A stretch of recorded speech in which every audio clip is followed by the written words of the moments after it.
Demonstrirat ćemo rad konti aplikacije za izdavanje fiskalnih računa. Nakon startovanja aplikacije, potrebno je prijaviti se unosom PIN koda.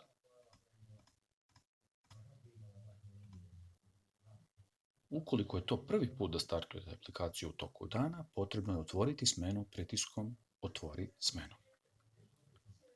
Da bismo omogućili izdavanje fiskalnih računa, potrebno je uneti PIN kod bezbednosnog elementa Poreske uprave, tako što ćemo otići na Opcije, PFR. U slučaju pune verzije aplikacije, ovdje ćemo imati polje za unos PIN-a i dugme Aktiviraj karticu. Nakon aktivacije kartice možemo se vratiti na dugme Prodaja kako bismo krenuli sa prodajom.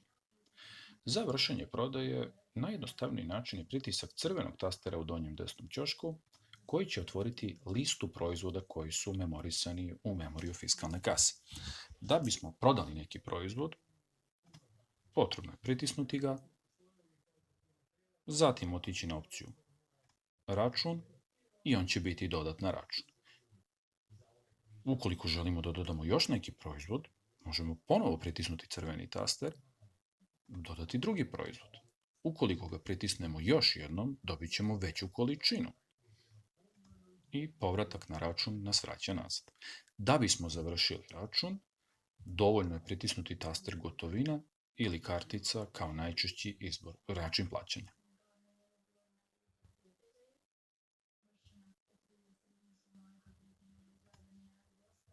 Drugi način za izdavanje računa je korišćenje pretrage. Nakon pritiska polja pretraga otvara se tastatura gdje možemo krenuti da kucamo naziv proizvoda koji želimo da prodamo i odabrati ga, pritisnuti kako bi se on dodao na spisak.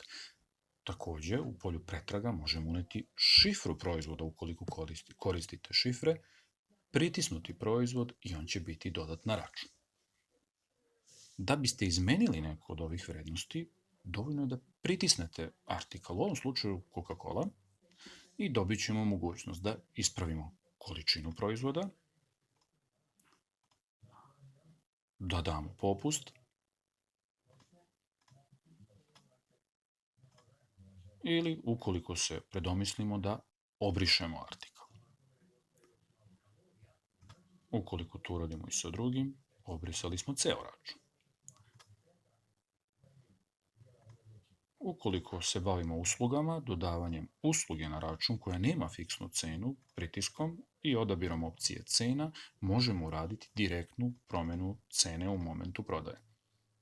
I nakon toga završiti fiskalni račun.